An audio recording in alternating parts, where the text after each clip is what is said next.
اللهم اقسم لنا من خشيتك ما تحول به بيننا وبين معصيتك ومن طاعتك ما تبلغنا به جنتك ومن اليقين ما تهون به علينا مصائب الدنيا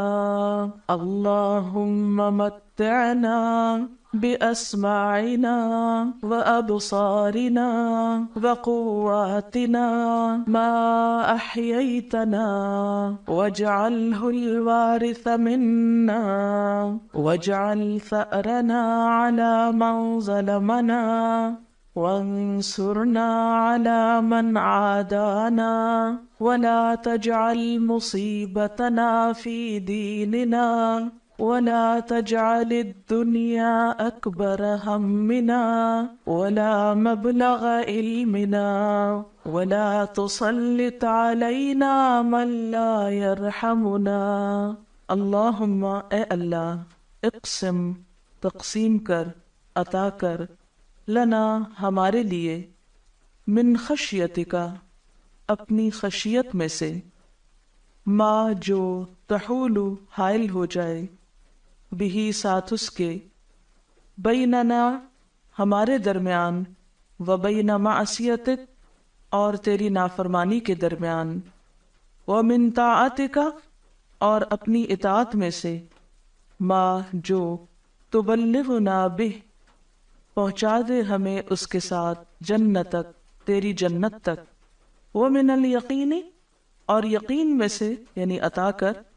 ما جو تہون آسان کر دے بھی ساتھ اس کے علینا ہم پر مصائب الدنیا دنیا کے مصائب کو مصیبتوں کو اللہم اے اللہ متعنا فائدہ دے ہم کو باسماعنا ہمارے کانوں کے ذریعے ابصارنا اور ہماری نگاہوں کے ذریعے وقواتنا اور ساری قوتوں کے ذریعے ما احییتنا جب تک تو زندہ رکھے ہم کو وجعلہ اور بنا دے اس کو الوارث وارث منا ہم سے یعنی ہمارا وجعل اور ڈال دے ثأرنا ہمارا بدلہ علی اوپر من ظلمنا جس نے ہم پہ ظلم کیا یعنی جس نے ہم پہ ظلم کیا اس سے تو انتقام لے وانصرنا اور ہماری مدد فرما علی اس کے مقابلے پر من عادانا جو عداوت رکھتا ہو ہم سے ولا تجعل اور نہ تو بنا مصیبتنا ہماری مصیبت فی دیننا ہمارے دین کے معاملے میں یعنی دین کے معاملے میں ہم پر مصیبت نہ ڈال ولا تجعل الدنیا اور نہ تو بنا دنیا کو اکبرا سب سے بڑا ہمنا ہمارا ہم یعنی فکر ولا مبلغ علمنا اور نہ ہمارے علم کا سورس مبلغ منبع ولا اور نہ تسلط مسلط کر علینا ہم پر من لا یرحمنا جو نہ رحم کرے ہم پر اللہم اقسم لنا من خشیتک اے اللہ اپنی خشیت کا کچھ حصہ ہمیں بھی دے دے یعنی ہمارے دل میں تیری خشیت ہونی چاہیے لیکن وہ خشیت بھی تو ہی ہمیں دے گا تو ہی ہمارے دل میں ڈالے گا تو ہمارے لیے بھی اس کو تقسیم کرے تقسیم کرنے سے مراد یہ کہ اس کو ہماری طرف بھی بھیج دے مفہوم کیا ہے کہ ہمارے دلوں میں اپنی خشیت پیدا کر دے اور کیسی خشیت ما تحول به بیننا و بین معصیتک ہمیں ایسی خشیت عطا کر کہ جس کی وجہ سے ہم گناہوں سے بچ جائیں یعنی ہم پہ تیری کوئی نافرمانی نہ کر پائیں وہ خشیت رستے کی رکاوٹ بن جائے اور ہمیں گناہ نہ کرنے دے ومن طاعتک اور ہمیں اپنی ایسی اطاعت کی توفیق عطا کر ما تبلغنا به جنتک جو ہمیں تیری جنت تک پہنچا دے یعنی ہمیں ایسے کاموں کو کرنے کی توفیق دے کہ جن کو تو پسند کرے اور ہمیں اپنے انعام یعنی جنت سے نوازے ومن الیقین اور یقین میں سے ہمیں عطا کر یعنی ہمیں ایسا یقین عطا کر ما تہون به علینا جس کی وجہ سے ہم پر آسان ہو جائیں مصائب الدنیا دنیا کی مصیبتیں یعنی غم کے پہاڑ پھر ہمارے لیے معمولی چیز ہو جائیں، تیری ذات پہ ہمیں اتنا یقین اور بھروسہ اور توکل ہو، اور تیرے وعدوں کا اتنا اعتبار ہو کہ بڑی سے بڑی مشکل ہم پر آسان ہو جائے۔ اللہم اے اللہ متعنا باسماعنا، ہمیں ہمارے کانوں کے ذریعے فائدہ پہنچائے، یعنی ایسی باتیں سنیں کہ جس سے ہمیں فائدہ پہنچے، وابصارنا، اور ہمیں ہماری آنکھوں سے فائدہ دے، یعنی ہم وہ کچھ دیکھیں کہ جس کو دیکھنا ہمارے لیے فائدہ مند ہو، یعنی میری نگاہ عبرت کی نگاہ ہو۔ وقواتنا، اور جو بھی صلاحیتیں تو نے ہمیں دے رکھی ہیں، جو قوتیں تو نے ہمیں عطا کی ہیں، ان قوتوں سے ہمیں فائدہ پہنچائے، یعنی ہم ان قوتوں اور صلاحیتوں کو صحیح رستے پر استعمال کر سکیں۔ ما احییتنا، جب تک ہم زندہ رہیں، اور اگر ہم فوت ہو جائیں تو پھر کیا ہو؟ وجعلہ الوارث منا، ہماری یہ صلاحیتیں ہمارے لیے وارث بن جائیں، یعنی ایسے کام کر جائیں ان قوتوں اور طاقتوں سے کہ بعد میں ہمارے لیے یہ صدقہ جاریہ بن جائیں، یعنی وہ کام جو ان صلاحیتوں سے ہم لیں۔ وجعل ثأرنا علی من ظلمنا، اور ہمارا بدلہ تو خود اس سے لے لے جو بھی ہم پہ ظلم کرتا ہے، یعنی وہ ظالم جو ہم پہ ظلم کرتا ہے اور ہم اس سے بدلہ لینے کے قابل نہیں، تو اس سے بدلہ لے لے ہماری طرف سے۔ وانصرنا علی من عادانا، اور تو ہماری مدد فرما ان لوگوں کے خلاف جو ہم سے عداوت رکھتے ہیں، یعنی ہمارے دشمنوں کے مقابلے میں تو ہماری مدد فرما۔ ولا تجعل مصیبتنا فی دیننا، اور ہمارے دین کے معاملے میں ہم پر کوئی مصیبت نہ ڈال، یعنی دین کے اس راستے میں ہمیں کوئی مصیبت نہ آئے، دین پر چلنا ہمارے لیے آسان ہو، ایسی آزمائشیں نہ آئیں ہم پر کہ ہم تیرے دین کے راستے سے رک جائیں۔ ولا تجعل الدنیا اکبر ہمنا، اور نہ ہی تو دنیا کو ہمارا سب سے بڑا غم اور فکر کا ذریعہ بنا، یعنی ہمارے غم اور فکریں آخرت کی ہو نہ کہ دنیا کی۔ ہمیں سب سے بڑا فکر کس چیز کا ہو؟ آخرت کا ہو، ہمارا سب سے بڑا فکر دنیا کے بارے میں نہ ہو، دنیا کے بارے میں ہم ہلکان نہ ہوتے رہیں۔ ولا مبلغ علمنا، اور نہ ہی ہمارے علم کا منبع و مصدر دنیا ہو، بلکہ ہمیں اپنے پاس سے علم عطا فرما، وہ خاص علم عطا فرما جو آسمان سے آتا ہے، جس کا سورس دنیا نہیں،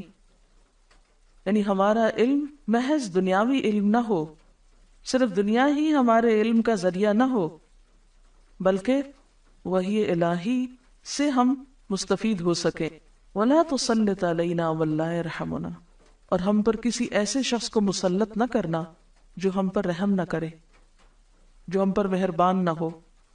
یعنی کسی ظالم کو ہمارے سر پہ مسلط نہ کرنا۔ اس قدر خوبصورت دعا ہے نا، جس میں بہت سے معنی شامل ہو چکے ہیں۔ اس دعا میں آپ دیکھیے کہ وہ چیزیں مانگی گئی ہیں جو انسانی اخلاق، کردار اور شخصیت کی تکمیل کرتی ہیں۔ سب سے پہلے اللہ کی خشیت مانگی گئی۔ خشیت کیا ہوتا ہے؟ اس کو او بھی کہتے ہیں نا، اللہ تعالیٰ کا ڈر، اللہ تعالیٰ کا ایسا خوف کہ جو اس کی عظمت کی وجہ سے ہو۔ ویسے تو دیکھا جائے تو خوف ایک نیگیٹو جذبہ ہے نا، خوف ایک نیگیٹو چیز ہے، لیکن خشیت ایک پازیٹیو چیز ہے جو اللہ تعالیٰ کی عظمت اور بڑائی کی وجہ سے ہوتی ہے۔ خشیت کی وجہ سے انسان اللہ سے دور نہیں بھاگتا بلکہ اللہ کے اور قریب آتا ہے۔ خشیت انسان کو اللہ تعالیٰ سے بدگمان نہیں کرتی بلکہ اللہ تعالیٰ کی محبت میں اضافے کا سبب بنتی ہے۔ تو اے اللہ ہمیں ایسی خشیت عطا کر دے کہ جس کی وجہ سے ہم تیری نافرمانی نہ کر سکیں۔ صرف یہ نہیں کہ خوف کے مارے ہم نافرمانی نہ کریں، بلکہ ہمارے دل میں تیری ایسی عظمت سما جائے، تجھے اس طرح پہچان جائیں کہ جب تیری نافرمانی کرنے لگے تو ہم کر نہ پائیں، یعنی جانتے بوجھتے ہوئے پھر تیری ناراضگی کا کوئی کام نہ کرے۔ وہ خشیت ہمارے اندر اتنی گہری ہو کہ تیری نافرمانی سے رکنے میں کچھ مشکل نہ ہو۔ خشیت کے بعد اطاعت مانگی گئی ہے کہ اپنی اطاعت کی توفیق دے، اپنی فرما برداری کی توفیق دے، اور ایسی فرما برداری ہر معاملے میں جو ہمیں جنت تک پہنچا چھوڑے۔ پھر یقین مانگا گیا ہے۔ آپ دیکھیے کہ دنیا میں کوئی انسان بھی مشکل مصیبت سے خالی نہیں، ہر راستے میں مشکلات ہوتی ہیں۔ مثلا دین پڑھنے میں آپ کے اوپر مشکلات آ سکتی ہیں، اور عموماً وہ مشکلات دنیاوی اعتبار سے ہوتی ہیں۔ تو اللہ ہمیں اپنے اس کام میں اتنا اطمینان، اعتماد اور یقین ہو کہ باقی ساری مشکلات ہمیں اس کے مقابلے میں بہت آسان لگے، وہ مشکل نہ رہے. یعنی اتنی یکسوئی کے ساتھ اور اتنے اعتماد اور جماؤ کے ساتھ ہم یہ کام کریں. اور پھر یہ کہ ہم اس علم کے سیکھنے میں اپنے کانوں سے جو کام لے رہے ہیں اور جو اپنی نگاہوں سے لے رہے ہیں اور جو اپنی قوتوں سے لے رہے ہیں، تو نمبر ایک یہ ہے کہ وہ ہمارے لیے فائدہ مند ہو، یعنی نفع مند علم حاصل ہو، ہمیں صحیح چیز سیکھ سکے. دوسرے کہ جب تک زندہ ہے فائدہ اٹھاتے رہیں، اور صرف زندگی کے حد تک نہیں، جب ہم فوت بھی ہو جائیں تو ان کانوں اور نگاہوں سے زندگی میں جو کام ہم نے لیے ان کا سلسلہ مرنے کے بعد بھی جاری رہے. یعنی نیکیوں کا سلسلہ ایکٹیولی تو منقطع ہو ہی جائے گا، لیکن ان کے اثرات باقی رہیں گے. تو یا رب یہ اثرات باقی رہیں. بہت گہری بات ہے نا کہ ہماری نگاہیں ہماری وارث ہوں. عام طور پر وارث کون ہوتے ہیں؟ انسان کی اولاد ہوتی. تو نگاہیں یا کان کیسے وارث ہو سکتے ہیں؟ کہ زندگی میں ہم نے اپنی نگاہوں اور کانوں سے جو کام لیا ہے وہ کام ہمارے لیے صدقہ جاریہ ہو. جیسے علم کے بارے میں آتا ہے نا، علم ينتفع به. تو عموماً انسان ان دو ذرائع سے سیکھتا ہے. بہت سی چیزیں ہم دیکھ کے سیکھتے ہیں، بہت سی چیزیں ہم سن کے سیکھتے ہیں. تو ہماری نگاہ بھی عبرت کی نگاہ ہو اور ہمارا سننا بھی بابرکت ہو کہ مفید چیزیں سنیں اور سیکھیں، اور باقی قوتیں بھی اسی طرح. اور زندگی میں انسان کو طرح طرح کی زیادتیوں کا سامنا کرنا پڑتا ہے. تو یا اللہ جو بھی ہمارے ساتھ زیادتی کرے پھر اس کا بدلہ تو خود لے لے، اور جیسے چاہے لے لے. جیسے ایک اور حدیث میں آتا ہے، اللہم اکفنیہم بما شئت، اللہ مجھے میرے دشمنوں کی طرف سے کافی ہو جا جس چیز سے تو چاہے. جو معاملہ تو ان کے ساتھ کرنا چاہے تو ہی کر. اور پھر جو ہمارے ساتھ عداوت رکھے، دشمنی رکھے، اور اس عداوت کی وجہ سے زیادتی کرنا چاہے، ظلم کرنا چاہے، تو پھر اس وقت تو ہماری مدد فرمانا. اور دین کے معاملے میں مشکلات نہ آئیں کہ ہم اس رستے سے پھر جائیں، اور دین کو پیچھے چھوڑ کر دنیا ہی کی فکریں نہ ہم کو کھا جائیں، اور صرف دنیا ہی کی فکر میں نہ ہم گم رہیں، اور نہ ہی دنیا ہمارا سب سے بڑا علم کا منبع اور سورس ہو. عام طور پر آپ دیکھیں کہ لوگ جب دنیا کا علم حاصل کرتے ہیں تو بہت کانفیڈنٹ ہوتے ہیں، بہت پراؤڈ فیل کرتے ہیں، اور سمجھتے ہیں کہ سب کچھ ان کے پاس، خواہ دین میں سے کچھ بھی نہ جانتے ہوں. لیکن عموماً ایسا نہیں ہوتا کہ جو لوگ دین پڑھے وہ بھی اتنے کانفیڈنٹ ہو اور وہ سمجھے کہ ہمارے پاس ایک بہتر چیز ہے. یعنی اس میں فخر اور غرور کی بات نہیں، لیکن ایک اعتماد اور یقین کی بات ہے نا، کانفیڈنس کی بات ہے. کانفیڈنس اور تکبر میں فرق ہوتا ہے نا. کانفیڈنس یہ ہے کہ جو کچھ میرے پاس ہے میں اس کی قدردانی کرتی ہوں اور اس پر اللہ تعالیٰ کے شکر گزار ہوں، اور اس کی وجہ سے مجھے کسی کے آگے شرمندہ ہونے، جھیپنے کی اور اس کی ضرورت نہیں ہے، خوف کھانے کی، کسی اور کی مروبیت کی ضرورت نہیں ہے. عموماً دنیا کی تعلیم حاصل کیے لوگ دوسروں سے مروب نہیں ہوتے، لیکن ایسا کیوں ہے کہ دین پڑھنے والے دوسروں سے مروب ہو جاتے ہیں؟ تو یا اللہ دین کا علم اتنے یکسوئی اور اتنے شوق اور اتنے یقین کے ساتھ حاصل ہو کہ پھر اوروں کی مروبیت ختم ہو جائے اور دنیا ہی کے علم کو میں سب کچھ نہ سمجھ لوں. سورسز آف نالج کے بارے میں آپ نے سنت کی اہمیت کے آخر میں بھی سنا ہوگا. اور یہ کہ زندگی میں بسا اوقات انسان ایسی کنڈیشنز میں ہوتا ہے، ایسے حالات میں ہوتا ہے کہ جب دوسرے اس کو دبا دیتے ہیں.